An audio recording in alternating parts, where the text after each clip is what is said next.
आगा खान ले जाए, आप क्या चाह रही है, कहाँ लेके जाएगा? आगा खानी क्या सर, आपका क्या चाह रहे हैं कि यहाँ इलाज करें इनका। इलाज तो हो रहा है, बहुत अच्छा हो रहा है, बहुत अच्छा, लेकिन मुझे डर लग रहा है ना सर, यहाँ से ना चली जाए ना बच्ची।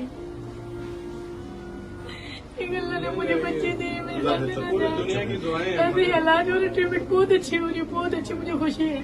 मैं अपने डर से, जो मेरा दिल डर में तो वही होता है, आपको पता है ना, वही हो जाता है जो मेरा डर होता है। बच्ची ना मैं यहाँ से चली जाए, हालांकि बहुत अच्छा करे आप, बहुत अच्छा इलाज करे, और जिन्ना अस्पताल में बहुत खुशी है, लेकिन माँ हूं ना, मैं डर जानती हूँ ना, मैं यहाँ से ना चली जाए। बेहतर हो रही है, खराब हो रही है तबीयत? नहीं, इसकी तबीयत बेहतर हो रही, कभी डाउन होती है सही होती है, कभी खराब, कभी डाउन होती है कभी खराब, लेकिन अब मुझे खराब लग रही है, देखो ना। कब से खराब लगी? नहीं, अब कल से ऑपरेशन हुआ है ना, तो ये ठीक होती है, फिर खराब थी, माँ की खराब थी, सही, इसका मुझे डर लग रहा है कहीं ना मैं यहाँ से न चली जाए, बेटे बेटे मैं यहाँ से निकल बच्ची।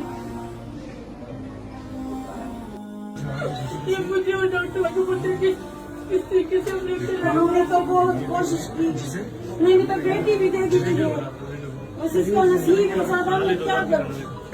मैंने तो तेरे बच्चे को समझ के, बहन समझ के रखा था, तेरे नसीब में से, तेरे ईशा के नसीब में से था। मैंने तो बहुत कोशिश की, तेरे भाई ने तो बहुत कोशिश की, बस अल्लाह हमें ऐसी जिंदगी देगा। हमारी दुआ है, आप भी के साथ दुआ है, हमारे साथ बोलते रहिएगा, कभी बोलना बंद न कर दीजिएगा।